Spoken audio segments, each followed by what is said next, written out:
सभी मित्रों को नमस्कार। प्रयाग शुक्ल जी पर चल रहे एकाग्र की इस 21वीं कड़ी में आप सभी का हार्दिक स्वागत है।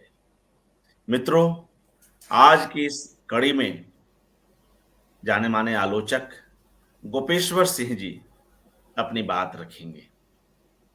हम सभी जानते हैं कि वे हैदराबाद में कुछ वर्षों तक रहे हैं और वहां कल्पना और उसके संपादक बद्री विशाल पित्ती जी के साथ गहरे जुड़े भी रहे। तो बद्री विशाल पित्ती जी, कल्पना, हैदराबाद, इन सब के बीच, इन सब के बहाने वे प्रयाग शुक्ल जी पर चर्चा करेंगे। प्रयाग शुक्ल जी भी 1 वर्ष तक कल्पना के संपादकीय विभाग में रहे और वह 1 वर्ष गहमा गहमी से भरा हुआ वर्ष रहा। और बाद में जब वे दिल्ली आते हैं तब भी बद्री विशाल पित्ती जी के साथ उनके संबंध बने रहे। तो इन सब बातों को लेकर आज चर्चा होगी। बाद में स्वयं गोपेश्वर जी दिल्ली आते हैं और फिर भेंट मुलाकातें होती हैं। आज की इस कड़ी में गोपेश्वर जी उनकी कविताओं पर भी चर्चा करेंगे। तो आइए मित्रों, हम सीधे उनके पास चलते हैं और उनसे उनके वक्तव्य के लिए अनुरोध करते हैं। जी, हार्दिक स्वागत। शुक्रिया अर्पण कुमार जी। मुझे प्रसन्नता है कि मैं जन सुलभ पुस्तकालय के मंच पर प्रयाग शुक्ल, बद्री विशाल पित्ती और कल्पना, इन सब के बारे में कुछ अपने अनुभव, कुछ अपने विचार साझा करूंगा। जन सुलभ पुस्तकालय मंच पर मैं दूसरी बार आया हूं और यूं अर्पण कुमार जी ने बीच में दूसरे कार्यक्रमों में भी मुझे बुलाया, लेकिन उनके बुलाने में कोई कोताही न रही। मैं ही असमर्थतावश नहीं आ सका। तो मैं आभारी हूं इस मंच का, अर्पण कुमार जी का। और मुझे प्रसन्नता इस बात की है कि आज हम एक ऐसे दौर को याद करेंगे जो दौर हिंदी साहित्य का और हिंदी की साहित्यिक पत्रकारिता का बहुत ही उज्जवल दौर है, उर्वर दौर है। और उस दौर से जुड़े हुए कवि, लेखक, कला समीक्षक प्रयाग शुक्ल को भी हम याद करेंगे, जो हमारे समय के बहुत ही महत्वपूर्ण कवि हैं, कला समीक्षक हैं और कथाकार हैं,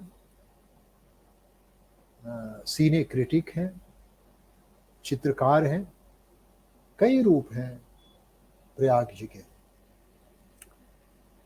तो मित्रों, अर्पण कुमार जी ने आज की बातचीत के लिए विषय दिया है बद्री विशाल पित्ती, कल्पना और प्रयाग शुक्ल। ये विषय एक भी है और थोड़ा फैला हुआ भी है, इसलिए थोड़ी थोड़ी बातें होंगी इस सब पर। मैं सबसे पहले बता दूं कि प्रयाग जी को मैंने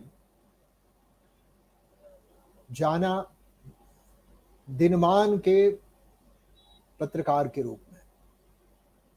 दिनमान साप्ताहिक जो रघुवीर सहाय के संपादन में निकलता था और जो हिंदी में विचार, राजनीतिक विचार, कला समीक्षा, सिनेमा समीक्षा, साहित्य, इन सब का एक बहुत ही गंभीर साप्ताहिक था। उससे वो जुड़े थे और उसमें लिखते थे। तो हम लोग अपने छात्र जीवन में प्रयाग जी को पढ़ते थे।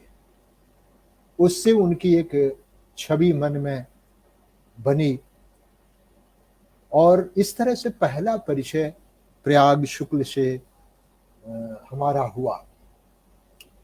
प्रयाग जी से दूसरा परिचय मैं याद करता हूँ तो इस रूप में हुआ कि हमारे बच्चे जब प्राइमरी स्कूल में थे और शायद सीबीएसई के पाठ्यक्रम में प्रयाग जी की एक कविता थी, बच्चों वाली कविता। तो वो कविता पढ़ते थे, मैं अपने बच्चों को समझाता था और वो कविता इतनी लोकप्रिय हुई बाद के दिनों में और मेरे घर में भी कि वो कविता अब तक हम लोगों को याद है। और प्रयाग जी की वो बच्चों के लिए लिखी गई सर्वाधिक लोकप्रिय कविता है। धमक धमक आता हाथी, कितने केले खाता हाथी, भर भर सूंढ़ नहाता हाथी, यह तो नहीं बताता हाथी। अभी कुछ दिन पहले, थोड़े ही दिन पहले, एक हफ्ता 10 दिन पहले मैं देख रहा था अपने किसी रिश्तेदार के घर बच्चों के सामने प्रयाग जी इस कविता को गाते हुए, कुछ अभिनय करते हुए बच्चों के सामने प्रस्तुत हैं। मुझे बहुत अच्छा लगा कि प्रयाग शुक्ल न सिर्फ बच्चों के लिए अच्छी कविता लिखते हैं बल्कि वो बच्चों के लिए गाते भी हैं, कविता सुनाते भी हैं।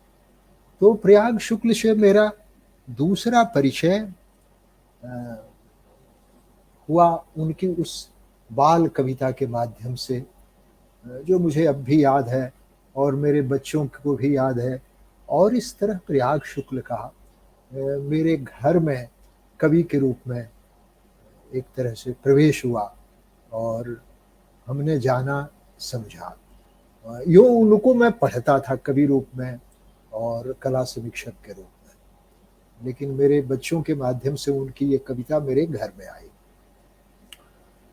प्रयाग जी से मेरा व्यक्तिगत परिचय हैदराबाद में हुआ।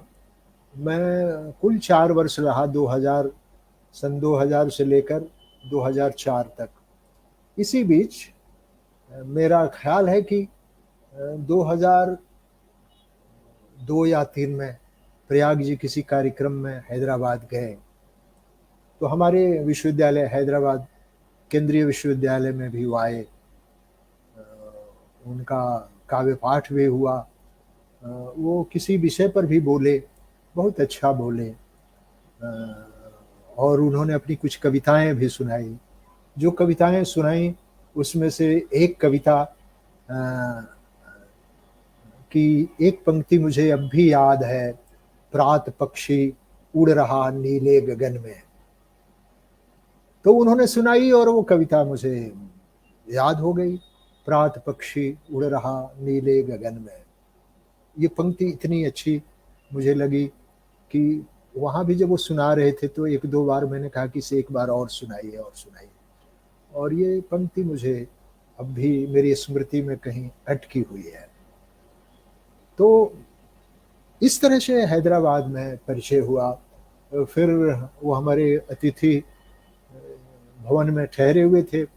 शाम को हमारी एक कॉमन दोस्त थी ममता सागर, जो कन्नड़ की कवित्री थी, उन्होंने खाने पर बुलाया तो हम दोनों गए उनके घर भी, फिर विश्वविद्यालय आए।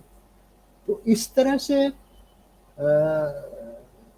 ये प्रयाग जी से मेरा पहला परिचय था। लेकिन प्रयाग जी किसी शहर में रहते हैं तो उसको कितने करीब से महसूस करते हैं और उसको पहचानते हैं, इसकी वानगी मुझे एक घटना से मिलती है कि हैदराबाद में मैं उनके साथ कार से जा रहा था उस्मानिया विश्वविद्यालय। प्रयाग जी उपस्थित हैं, उनको नमस्कार। और हैदराबाद के दिनों को याद करते हुए वो कह रहे हैं कि हैदराबाद की याद के साथ बहुत अच्छा चल रहा है ये। तो मैं और प्रयाग जी जा रहे थे, तो अचानक उन्होंने कहा कि हयात नगर से हम लोग चल रहे हैं। अब कितने वर्षों बाद वो आए थे और उन्होंने कहा कि हयात नगर से हम लोग गुजर रहे हैं। हम उस्मानिया विश्वविद्यालय जा रहे थे, सेंट्रल यूनिवर्सिटी से। मुझे याद आया कि कुछ ही महीने पहले प्रयाग जी के तो बहुत ही घनिष्ठ मित्र, मेरे भी अभिभावक साथी बद्री विशाल पित्ती के साथ मैं कार से उसी दिशा में जा रहा था। और मैंने पूछा कि पित्ती जी, हम लोग किस मोहल्ले से गुजर रहे हैं? तो पित्ती जी मुस्कुराए और उन्होंने ड्राइवर से पूछा कि हम लोग किस मोहल्ले से गुजर रहे हैं? ड्राइवर ने कहा कि हयात नगर। तो मैंने पित्ती जी से पूछा कि आप इसी शहर में पैदा हुए, यहीं के रहने वाले हैं, और आपको मालूम नहीं है कि हयात नगर पहचान नहीं रहे हैं? तो वो थोड़ा शर्माए, बोले कि असल में मेरी दिक्कत यह है कि मैं पैदल जब पैदा हुआ तब से तो मैं गाड़ी में ही घूम रहा हूँ, मेरे पिता ने इतनी सुविधाएं दी, तो मुझे जहाँ जाना आना रहता है ड्राइवर ले जाता है, मुझे दिमाग पर जोर नहीं देना पड़ता है, तो मैं कैसे पहचानूंगा? पित्ती जी की सादगी और ये भोलापन और ये ईमानदारी मुझे बहुत अच्छी लगी। लगा कि आदमी तो जैसे कि हमारे ज़माने का ही आदमी नहीं है, ये कोई हिपोक्रेसी नहीं, उसे चाहते तो वो दूसरे तरीके से छिपा सकते थे, लेकिन उन्होंने ये बताया। तो खैर ये दोनों घटनाएं बताकर मैं ये बताना चाहता हूँ कि कितने वर्षों बाद प्रयाग जी हैदराबाद गए थे, लेकिन उस इलाके से गुजरते हुए उन्होंने तुरंत पहचाना कि हयात नगर से हम गुजर रहे हैं। यानी वो चाहे जितने कम दिन रहे हों हैदराबाद में, 1 साल 1.5 साल, लेकिन वहाँ से जुड़ाव और वहाँ से परिचय उनका कितना गहरा था। मित्रों, मैं कल्पना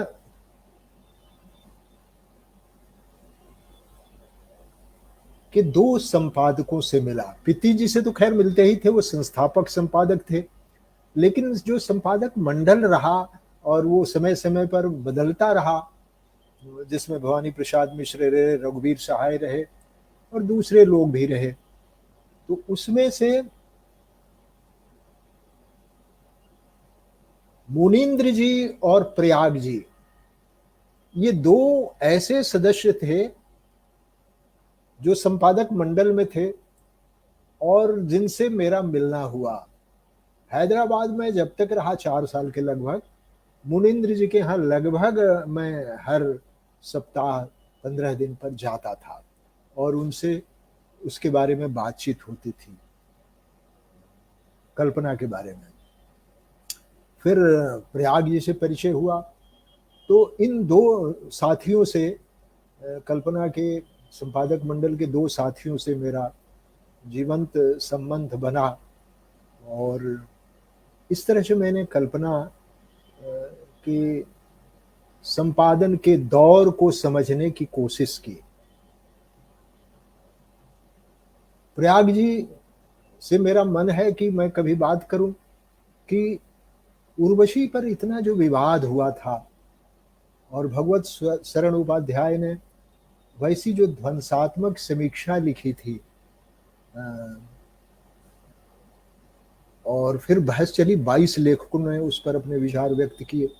वो हिंदी में अपने ढंग की एक अनोखी घटना है कि किसी काव्य संग्रह पर उतनी विशद चर्चा हो। उस पूरे प्रसंग को कभी प्रयाग जी याद करें क्योंकि 63-64 में थे प्रयाग जी वहाँ, और 64 में ही मेरा ख्याल है कि कल्पना का वो अंक निकला था उर्वशी पर केंद्रित, तो वो शायद बताएंगे। मैंने पित्ती जी से जानने की कोशिश की कि वैसी ध्वंसात्मक समीक्षा कैसे छपी कल्पना में, क्योंकि वो तो कल्पना के मिजाज की समीक्षा नहीं थी। तो पित्ती जी ने कुछ नहीं बताया, वो उनकी अपनी नैतिकता और उन्होंने कहा कि जो कुछ हुआ सभी साथियों के सहयोग से हुआ और सबकी राय से हुआ। तो बहरहाल प्रयाग शुक्ल कल्पना के संपादक मंडल के सदस्यों में से अकेले हैं जो अभी हमारे सामने हैं, और मैं कह सकता हूँ कि एक बहुत ही उज्जवल दौर के वो गवाह हैं। उनसे हमें कुछ सीखना चाहिए और लाभ उठाना चाहिए। प्रयाग जी ने, मैं जब दिल्ली आ गया और दिल्ली मिलना जुलना होता रहा, फोन पर बातचीत होती रही, तो प्रयाग जी समकालीन कला के संगीत नाटक अकादमी की पत्रिका उसके संपादक थे। मैं 2-3 बार उनके उस कार्यालय में गया। प्रयाग जी ने स्वयं चाय बनाई और पिलाई। उस चाय की गंध मेरे मन में आज भी है। और वहीं रहते हुए उन्होंने, बद्री विशाल पित्ती दिसंबर में 2003 में दिवंगत हो चुके थे, तो अपने साथी बद्री विशाल पित्ती पर उन्होंने एक किताब निकाली बद्री विशाल नाम से। उसमें लिखने के लिए मुझे भी आमंत्रित किया। मैंने काफी समय लगाया, लेकिन पता नहीं क्या भरोसा था कि मैं थोड़ा ठीक ठाक लिखूंगा, तो वो मुझे कहते रहे कि मैं इंतजार करूंगा, और मैंने देर से ही लिखा, और उसे बहुत पसंद किया प्रयाग जी ने। आप लोग अगर जानना चाहते हैं कल्पना के बारे में और बद्री विशाल पित्ती के बारे में, तो उस किताब को देखिए। शायद वाग्देवी प्रकाशन से वो प्रकाशित है। बद्री विशाल नाम है। कवर पर हुसैन का बनाया हुआ चित्र है, रेखा चित्र है बद्री विशाल जी का। सबसे विलक्षण बात यह हुई कि किताब आ गई, तो किताब देने के लिए वो किताब देखिए सामने आ गई है। मुझे बहुत प्रसन्नता है कि इसी किताब में मेरा लेख है। पता नहीं मेरे दिमाग में कैसे बैठा हुआ था, ये बात बैठी हुई थी कि मकबूल फिदा हुसैन जो कल्पना से जुड़े हुए थे, वो हैदराबाद के रहने वाले थे। अपने लेख में मैंने यही चर्चा की थी कि हैदराबाद के रहने वाले हुसैन। प्रयाग जी ने लेख को सावधानी से पढ़ा, और इस तरह की जो तथ्य संबंधी असावधानियां थी उन्हें सुधारा। उन्होंने फोन करके मुझे बताया कि हुसैन असल में इंदौर के रहने वाले थे। मैं इस प्रसंग से सिर्फ ये याद दिलाना चाहता हूं मित्रों कि प्रयाग जी किस तरह के संपादक हैं। बहुत सावधानी से एक एक शब्द, एक एक तथ्य को जांचने वाले ऐसे संपादक अब दुर्लभ हैं। हिंदी में कोई पत्रिका और कोई अखबार नहीं है जिसमें आपको नियमित गलतियां न मिले।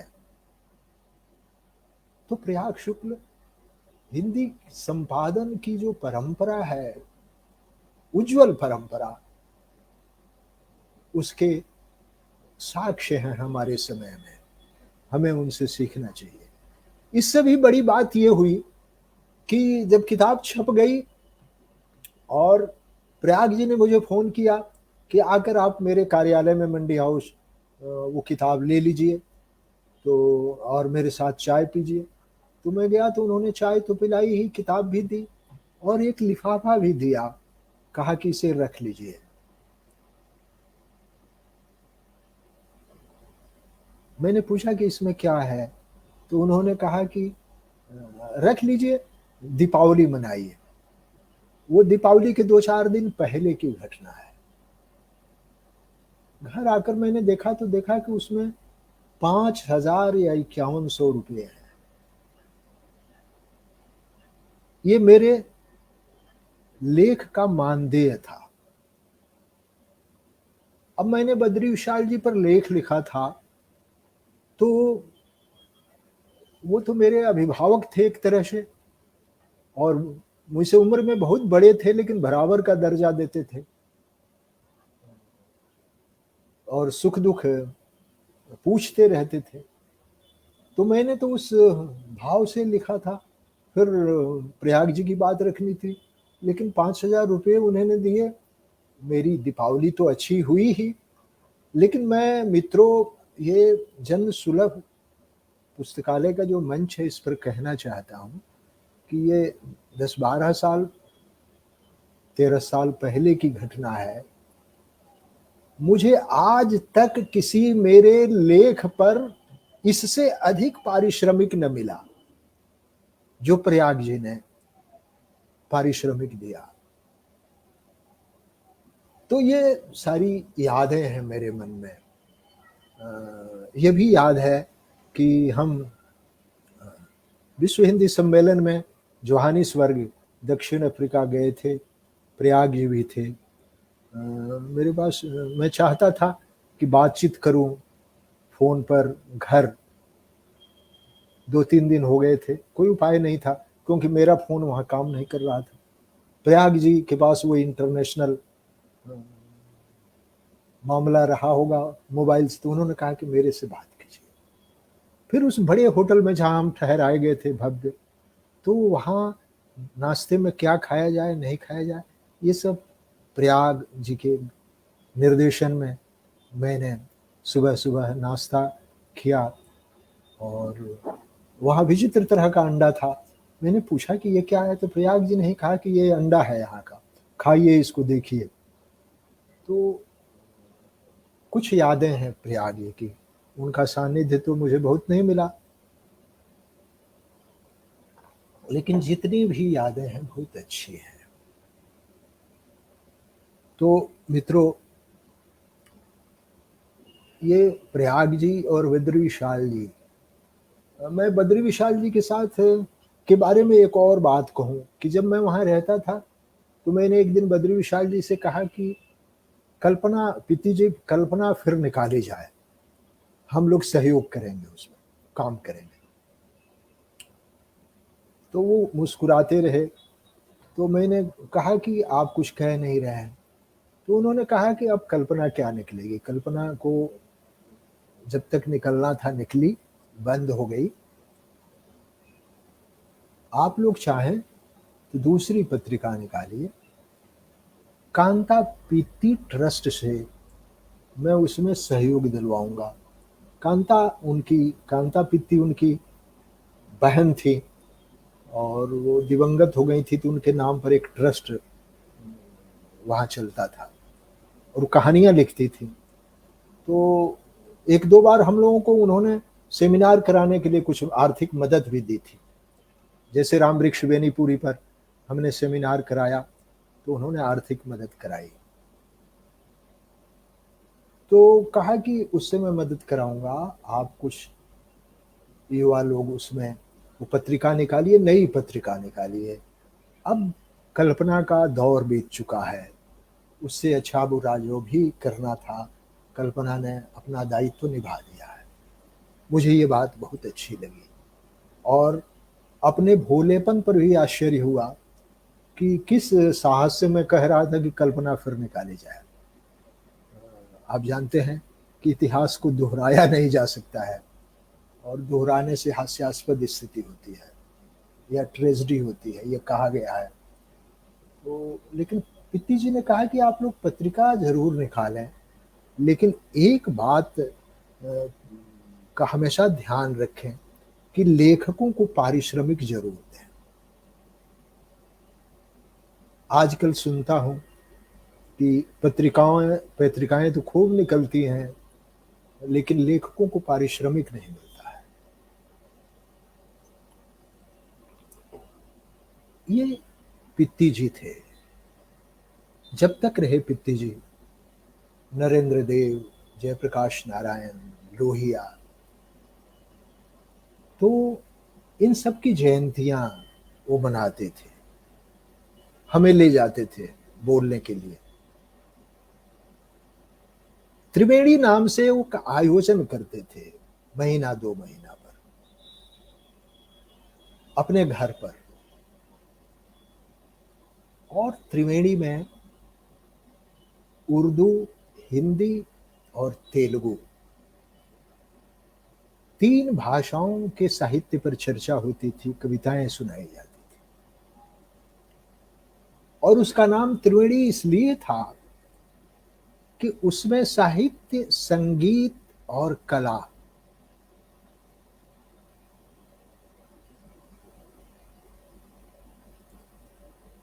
प्रयाग जी लिख रहे हैं कि कांता जी बहुत अच्छी कवि थी, एक समय श्रीकांत वर्मा के साथ कृति की संपादक रही। तो मैं इसे आपके लिए पढ़ दे रहा था कि कांता पित्ती की चर्चा आई ना, उनकी बहन थी पित्ती जी की, बद्री विशाल पित्ती की। तो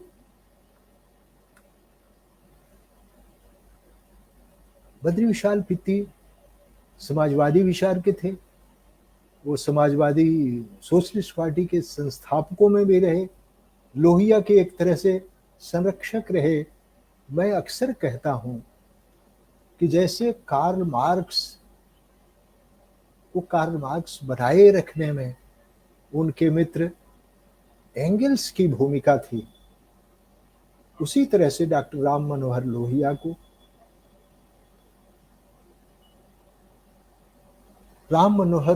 बनाए रखने में बद्री विशाल पित्ती की भूमिका थी। राम मनोहर लोहिया के भाषणों को ट्रांसक्राइब करा करके प्रकाशित कराना, मकबूल फिदा हुसैन को संरक्षण देना। मैंने पूछा था कि हुसैन रहते थे तो कहाँ रहते थे? कहते थे कि यहीं रहते थे, हमारे घर में बरामदे में पड़े रहते थे, और मैं उन्हें मौलाना कहता था। ये पित्ती जी ने हंसते हुए बताया।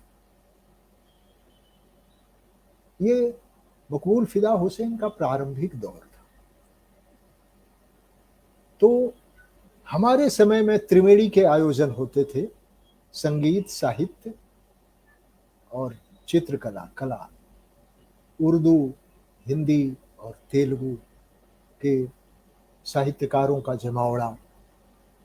फिर बहुत ही सुस्वादु शाकाहारी भोजन पित्ती जी कराते थे, और एक एक आदमी से पूछते थे कि ये खाइए, वो खाइए, खड़े रहते थे और सब फिर हाथ जोड़कर विदा करते थे। तो मित्रों, मैं सिर्फ ये कह रहा हूं कि ये एक ऐसा दौर है जिसे हम याद कर रहे हैं बद्री विशाल पित्ती के साथ, और उस दौर के सबसे बड़े गवाह, जीवित गवाह प्रयाग शुक्ल हैं, जो उनके साथ रहे हैं और जिनकी स्मृति को बचाए रखने के लिए उन्होंने किताब निकाली। वहाँ जो बद्री विशाल पित्ती स्मृति व्याख्यान उनके पुत्र चला रहे थे, उसमें भी कुछ दिशा निर्देश किया प्रयाग जी ने। तो प्रयाग जी को मैं इस रूप में याद करता हूँ और उनके महत्व को इस तरह याद करता हूँ।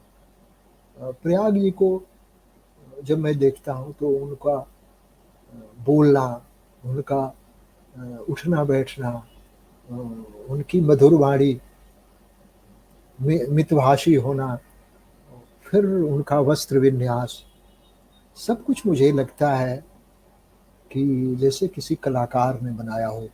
और प्रयाग जी मुझे अपने पूरे व्यक्तित्व में बहुत अच्छे लगते हैं, कला का रूप लगते हैं।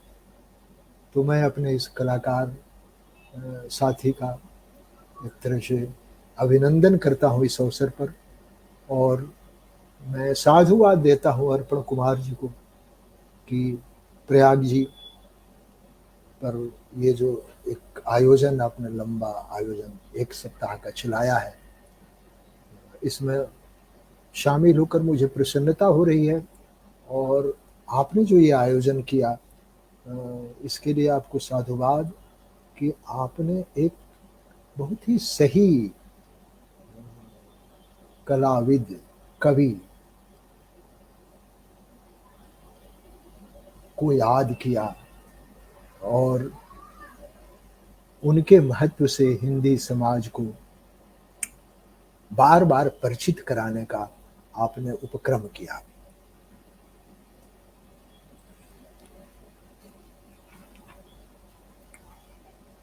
प्रयाग शुक्ल की आप टिप्पणियां देखेंगे जो समय समय पर वो अखबारों में लिखते थे या फेसबुक पर भी लिखते हैं या चित्र बनाते हैं। प्रकृति इस तरह से उनके करीब है और वो प्रकृति के इस तरह करीब हैं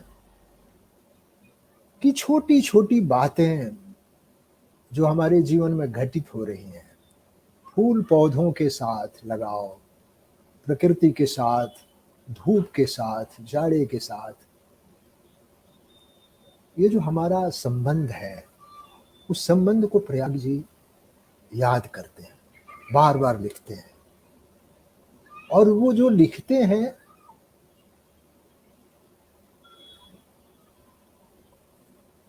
उनका लिखना वह नहीं है जो बहुत सारे लोग लिख रहे हैं। प्रयाग जी अपने समय में अपने ढंग के अकेले कवि कलाकार हैं,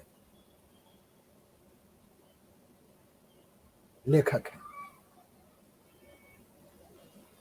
उनके इस प्रकृति प्रेमी रूप को देखकर और उनके इस रूप के साथ उनकी छवि को अपने मन में लाकर मैं कई बार सोचता हूं कि प्रयाग जी ऐसे हमारे ही समय में ऐसे व्यक्ति हैं, ऐसे लेखक हैं जो जमाने के फैशन में नहीं है। जैसे सब लिख रहे हैं वैसे वो नहीं लिख रहे हैं। और उनका यह जो अनोखापन है, अलीक होना है, वो मुझे बहुत अच्छा लगता है।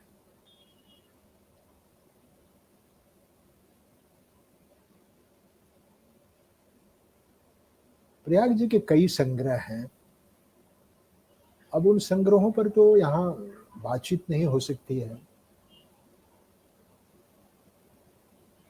इतने समय में, लेकिन कुछ कविताओं को आपके सामने मैं रखूंगा, आपके विचारार्थ कि आप देखिए ये कविताएं कितनी अच्छी हैं, कितनी आत्मीय हैं और किस तरह से अपने जमाने के फैशन से अलग हैं।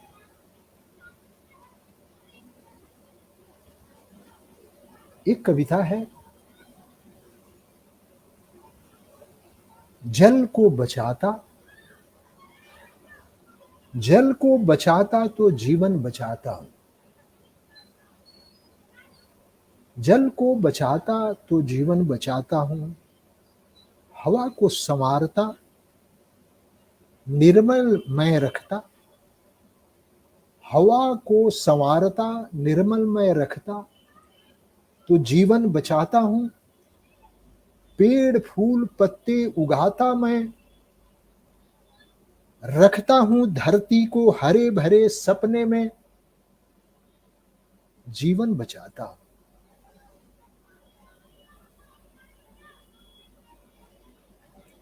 पेड़ फूल पत्ते उगाता मैं, रखता हूं धरती को हरे भरे सपने में, जीवन बचाता हूं। नभ को भी नील तो जीवन बचाता हूं, कंपित लौ अग्नि की रखता संभाल कर, कंपित लौ अग्नि की रखता संभाल कर, तो जीवन बचाता हूं। इन सब से घिरा और इन्हीं में समाहित मैं, इन सब से घिरा और इन्हीं में समाहित मैं, इनके सम्मोहन में इन्हीं पर सवार मैं, जीवन बचाता हूं, जीवन बचाता हूं। ये जीवन बचाने वाला कवि जब कविता सामाजिकता से और राजनीतिक मुहावरे से बिल्कुल आक्रांत हो गई हो, तब ये जीवन को बचाने वाला कवि किस तरह से चुपचाप अलग ढंग से अपने अपने तरह की लड़ाई लड़ता हुआ, अपने तरह का संघर्ष करता हुआ कविता लेकर हमारे सामने आता है। मुझे कई बार लगता है कि प्रयाग जी की कविताओं पर उस तरह बातचीत नहीं हुई है जिस तरह से होनी चाहिए थी। बच्चों वाली ही जो कविताएं उन्होंने लिखी हैं, इतनी अच्छी कविताएं हैं। और मुझे लगता है कि हमारे समय में जिन कवियों ने बच्चों पर कविताएं लिखी, और बच्चों पर कविता लिखना तो सयानों के लिए कविता लिखने से ज्यादा मुश्किल काम है। वे कविताएं भी कितनी अच्छी हैं। और हिंदी का जो बाल साहित्य है, हिंदी की जो बाल कविता है, उसको कितना समृद्ध करती है, कितनी समृद्धि लाती है, उसमें जोड़ती है। और मुझे लगता है कि प्रयाग शुक्ल के बिना हमारे समय में बाल कविता पर जो बातचीत होगी तो वो बातचीत नहीं हो सकती है। उसी तरह से प्रकृति के माध्यम से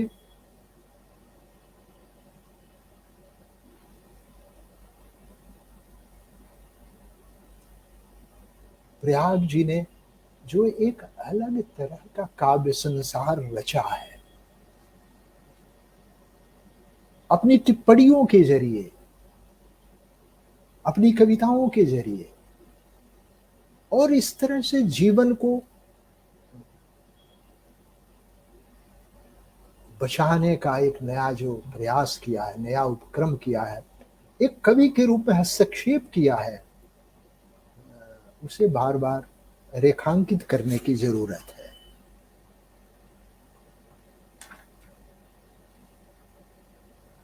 एक कोई साथी याद दिला रहे हैं कि कल्पना का उर्वशी विवाद, मैं अभी चर्चा कर रहा था ना कि कंचनजंगा पत्रिका से आ रहा है एक कैप्शन की कल्पना का उर्वशी विवाद गोपेश्वर सर का उल्लेखनीय कार्य है। जी, यह कार्य मैंने बद्री विशाल पित्ती के आदेश पर एक तरह से किया। चर्चा हुई और जब मैं पूछ रहा था कि ये उर्वशी पर वो जो पूरा प्रसंग है, पूरा विवाद है, वह क्यों कर घटित हुआ, तो उस पर तो उन्होंने नहीं कहा, कहा कि अब आप उसको चाहिए तो संपादित करके अलग से निकाल दीजिए। तो मैंने हमारे विश्वविद्यालय की लाइब्रेरी में पित्ती जी की ही भेंट की हुई वो फाइल थी कल्पना की, शुरू से लेकर आखिर तक, तो उस फाइल से वो सारी चीज़ें मैंने निकाली और फिर वो किताब बनी कल्पना का उर्वशी विवाद। उसी की पांडुलिपि लेकर मैं दिल्ली आया था। वो किताब पित्ती जी को समर्पित है। आया था प्रकाशक को देने, और यहीं दिल्ली में मुझे गोमती गेस्ट हाउस में कवि पंकज सिंह ने सूचना दी कि बद्री विशाल पित्ती नहीं रहे। तब मोबाइल का समय नहीं था, 2003 दिसंबर की बात है। मुझे सूचना नहीं मिली थी, ये पंकज सिंह को कहीं से सूचना मिली थी। उन्होंने सुबह-सुबह मुझे बताया 10 बजे के करीब, दिसंबर का महीना था, कि पित्ती जी नहीं रहे। मैं पांडुलिपि प्रकाशक को दे नहीं सका और पांडुलिपि लिए हुए हैदराबाद लौट गया। फिर कई वर्षों बाद मैंने फिर वो पांडुलिपि, मेरा उत्साह ही घट गया। मैं चाहता था कि पित्ती जी इसको देखते, लेकिन किताब जब छपी तो लोगों ने बहुत पसंद किया और उसकी बहुत चर्चा हुई। तो मुझे प्रसन्नता है, वो पित्ती जी का आशीर्वाद है। उसमें आप उर्वशी को लेकर कल्पना में जो बहस चली थी, वो सारे दस्तावेज हैं। एक तरह से हिंदी कविता में उस ज़माने में चली बहसों का वो दस्तावेज है, कविता संबंधी बहस का दस्तावेज है। तो जिनकी दिलचस्पी हो उसे देखें। मैं प्रयाग जी की कविता पर बात कर रहा था, तो जैसे कि मैंने कहा कि जीवन को बचाने की जो जद्दोजहद है प्रयाग जी की कविता में, प्रकृति को बचाने और प्रकृति की ओर, प्रकृति से हमें जोड़ने का जो प्रयास है, वह तो अनूठा है ही। प्रयाग जी जो हमारे समाज में, हमारे जीवन में बहुत छोटे छोटे लोग हैं, छोटी छोटी घटनाएं हैं, ऐसी घटनाएं जो राष्ट्रीय खबर नहीं बन पाती, उन घटनाओं को वो कविता का विषय बनाते हैं। और इस तरह से हमारा ध्यान समाज के उस वर्ग की ओर ले जाते हैं, सहज ढंग से, किसी राजनीतिक आकांक्षा से नहीं, किसी राजनीतिक शब्दावली में नहीं, कविता की शब्दावली। 2-3 दिनों से मैं बीबीसी दुनिया देख रहा हूं, रात 10 बजे आधे घंटे का एक प्रोग्राम आता है। उसमें इस देश में कई इलाकों में पानी का जो अभाव है, और अभाव के कारण रात ही दे रहा था कि बुंदेलखंड में तो पानी के कारण शादियां टूट जाती हैं। लोग कहते हैं कि उस गांव में हम अपनी बेटी क्यों ब्याहें जहां पानी नहीं है, और जहां 5 किलोमीटर दूर से मेरी बेटी को पानी लाना पड़ेगा, और वो पानी भी साफ नहीं होता है, गंदा होता है। मुझे प्रयाग जी की एक कविता याद आती है, स्त्रियां लाती थी मीलों दूर से भरकर घड़े,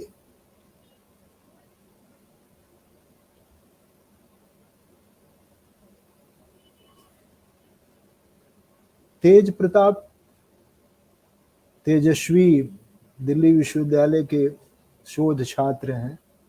वो कल्पना का उर्वशी विवाद की तारीफ कर रहे हैं और वो किताब उन्होंने पढ़ी है। बहरहाल शुक्रिया तेज प्रताप जी। तो प्रयाग जी की कविता है, स्त्रियां लाती थी मीलों दूर से भरकर घड़े।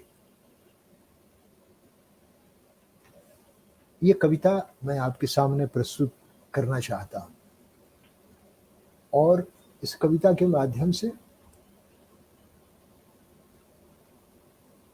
छोटी छोटी जो घटनाएं हैं, जो छोटी छोटी समस्याएं हैं, जो जीवन का छोटा छोटा पक्ष है, और जो बहुत ही अनिवार्य पक्ष है, जिधर हमारा ध्यान जाना चाहिए, जिनके कारण हमारी सभ्यता बदरूप है, हमारी सभ्यता की यात्रा पूरी नहीं होती है, जिनको सुधारे बिना,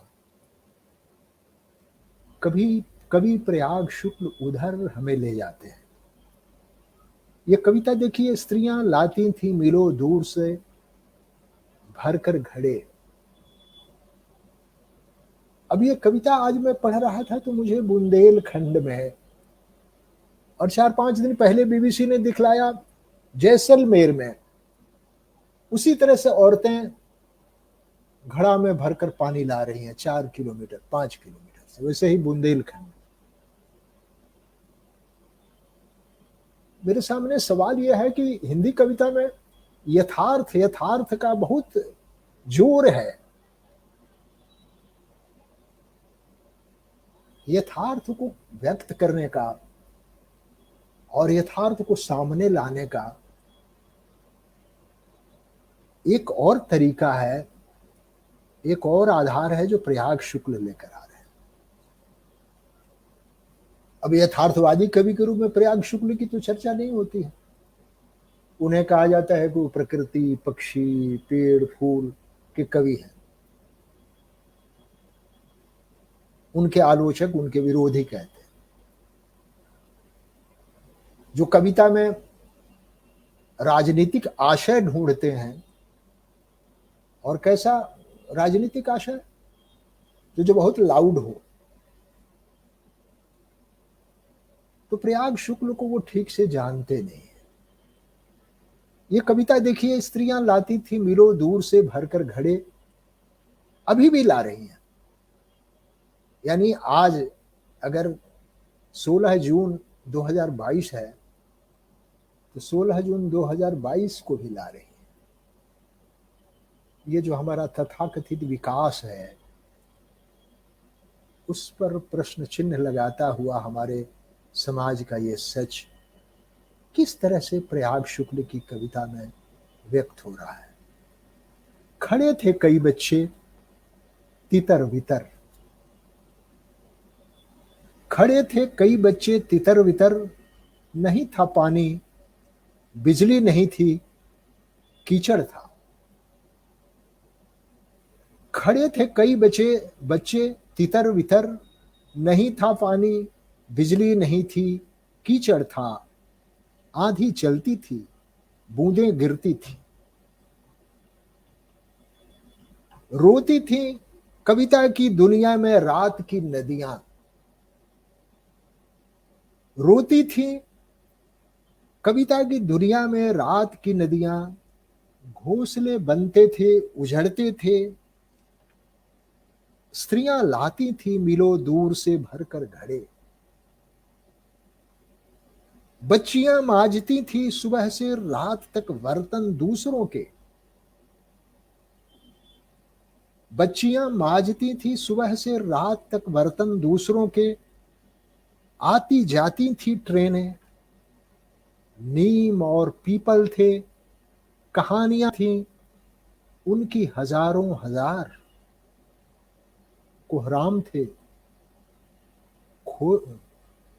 खोए जाते थे माता पिता, कोहराम थे, खोए जाते थे माता पिता।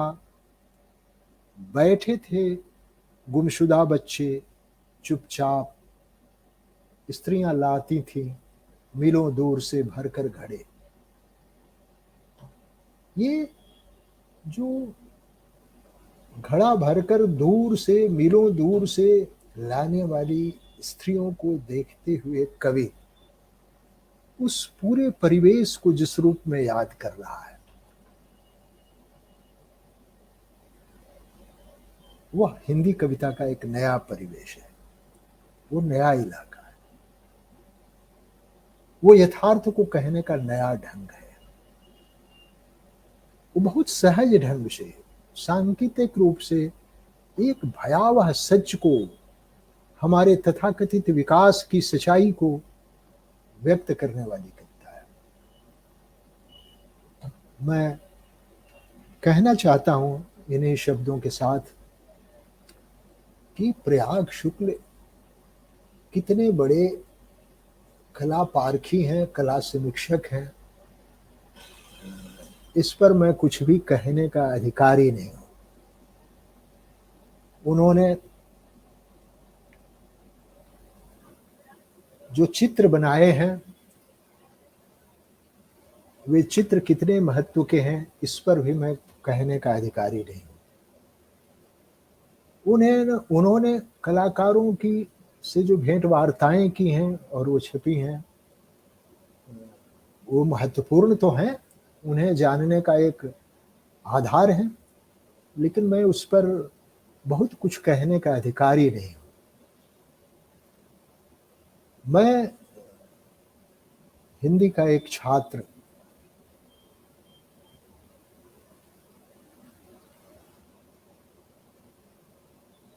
जितना कविता को समझता हूँ, वो चाहे सयानों के लिए लिखी गई, प्रौढ़ लोगों के लिए लिखी गई कविता हो या बच्चों के लिए लिखी गई कविता हो, उसमें मैं प्रयाग शुक्ल की सार्थक उपस्थिति महसूस करता हूँ। और मुझे लगता है कि प्रयाग शुक्ल चुपचाप, कोई बहुत दावा नहीं करते, अपने को प्रचारित प्रसारित कराते रहने का कोई उपक्रम नहीं करते। वो पत्रकार रहे हैं, जीविका उनकी पत्रकारिता रही है, उसका कभी बेजा इस्तेमाल भी वो नहीं करते। लेकिन मुझे लगता है कि अपनी कविताओं के जरिए, वो चाहे बड़ों के लिए लिखी गई हों या बच्चों के लिए, वे अपनी सार्थक उपस्थिति दर्ज करते हैं। हमारा काम है कि हम उपस्थिति के जो चिन्ह हैं उन्हें पहचानें, उनकी कविताएं पढ़ें और उनकी उपस्थिति अपने जीवन में, अपने साहित्य में महसूस करें। मैं इन्हीं शब्दों के साथ कवि प्रयाग शुक्ल और कला समीक्षक प्रयाग शुक्ल और चित्रकार प्रयाग शुक्ल, जो हमारे आदरणीय हैं, जो मुझे स्नेह देते हैं और जिनके प्रति मेरे मन में बहुत आदर है, उनको मैं प्रणाम करता हूँ। और इस मंच का भी आभार प्रकट करता हूँ कि इस मंच ने प्रयाग जी को याद करने का एक अवसर दिया, उन पर बोलने का कुछ अवसर दिया, उनको पढ़ने का, पुनः पढ़ने का एक अवसर दिया। तो मैं अर्पण कुमार जी, जनसुलभ पुस्तकालय का आभार व्यक्त करता हूँ। इतने सारे लोग जो सुन रहे थे मुझे और अपनी प्रतिक्रियाएं भी दे रहे थे, उन सबको भी मेरी ओर से शुक्रिया। प्रयाग जी पर ये जो थोड़ी बातें हैं, उनके विभिन्न पक्षों पर, जो विषय था बद्री विशाल पित्ती कल्पना और प्रयाग शुक्ल, तो इस विषय को ध्यान में रखते हुए थोड़े बिखराव के साथ मैंने ये सारी बातें आपके सामने रखी। शुक्रिया, धन्यवाद, नमस्कार। जी, बहुत बहुत शुक्रिया गोपेश्वर जी कि आप समय निकाले और इतनी महत्वपूर्ण बातचीत संभव हो सकी। मित्रों, हम लोग जब भी गोपेश्वर जी को सुनते हैं, ऐसा लगता है जैसे आलोचना के परिसर में पहुंच गए। और अभी हमारे एक साथी लिख भी रहे हैं आपके लिए कि कैसे आपकी आवाज कानों में अमृत घोलती है। आपके एक छात्र इस बात को लिख रहे हैं। और तमाम लोग, एक लोकप्रिय प्राध्यापक हैं गोपेश्वर जी, आलोचक तो गहरे हैं ही। और यहाँ या जब भी इन्हें सुनिए, ऐसा लगता है कि इनकी आलोचना रचना के साथ कंधे से कंधा मिलाकर चलती है। बहुत ही सहज सरस ढंग से अपनी बात रखते हैं। और आज के इस वक्तव्य में भी हमने इसे अनुभव किया। मित्रों, इस अवसर पर जो चित्र हमने दिखलाए थे, एक बार उसे पुनः देख लेते हैं और फिर इस कार्यक्रम को विराम देंगे।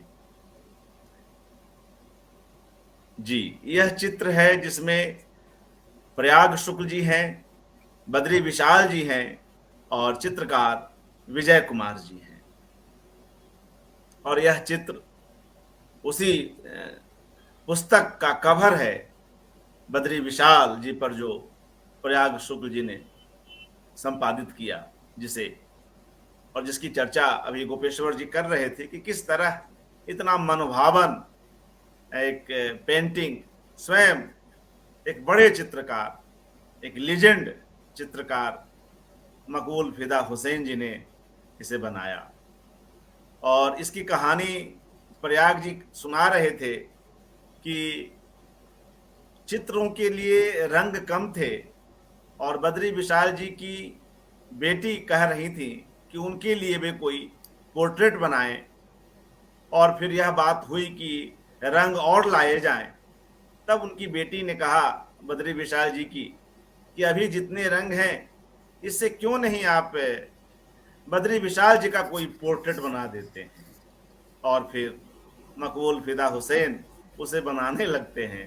तो आप देख रहे हैं कि बेहद कम रंगों में यह पोर्ट्रेट बनाया गया है।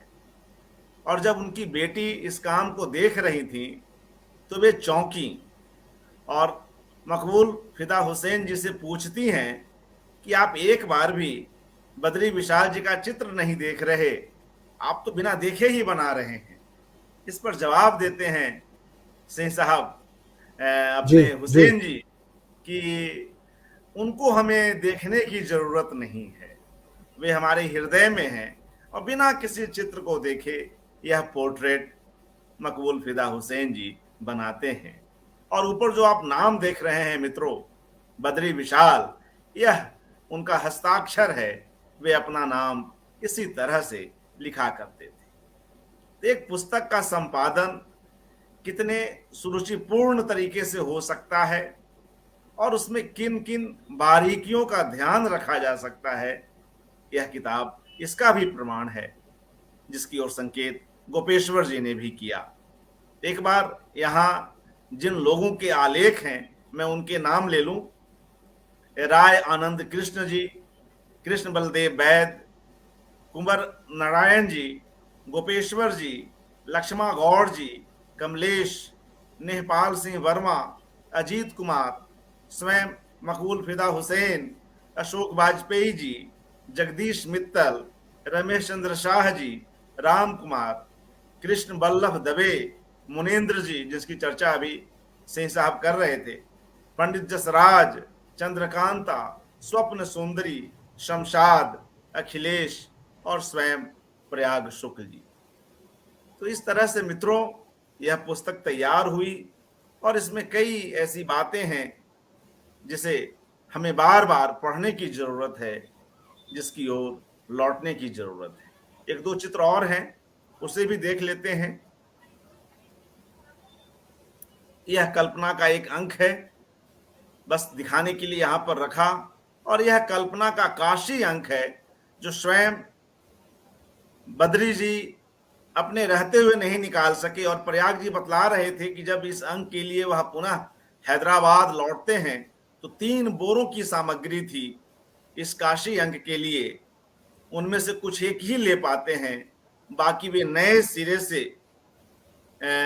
आलेख लोगों से मंगवाते हैं, जिनमें तमाम लोग लिखते हैं, जिनमें कृष्णा सोबती हैं, राय कृष्णदास हैं, लक्ष्मीधर मालवीय हैं, त्रिलोचन हैं, केदारनाथ सिंह हैं, सुशील त्रिपाठी हैं, विद्यानिवास मिश्र हैं, प्रभाकर माचवे हैं, श्रीकांत वर्मा हैं, हरीश त्रिवेदी हैं, ज्योत्सना मिलन हैं, तमाम लोग।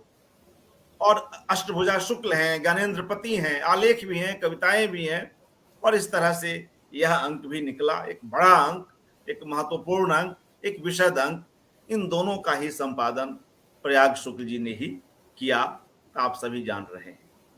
तो इस बहाने आज हमने यही कोशिश की कि क्यों नहीं गोपेश्वर जी को हम थोड़ी तकलीफ दें। वे आने से बचते ही हैं, कतराते ही हैं और कई बार गांव चले जाते हैं, कुछ पारिवारिक व्यस्तताओं में भी रहते हैं, तो संभव नहीं होता है। अन्यथा वे उनकी मतलब उनका अनुरोध जो है, उनकी जो इच्छा है वो मानते हैं, हमारे अनुरोध को स्वीकारते हैं। और आज यह अवसर पुनः आया प्रयाग शुक्ल जी को लेकर। बहुत बहुत आभार गोपेश्वर जी, आप समय निकाले, और तमाम मित्रों का जो इस कार्यक्रम को देख रहे हैं, जिनकी टिप्पणियां मिली। मित्रों, प्रयाग शुक्ल जी पर यह एकाग्र जारी है। कल एक नई कड़ी में हम पुनः मिलते हैं। शुभ रात्रि, नमस्कार। नमस्कार।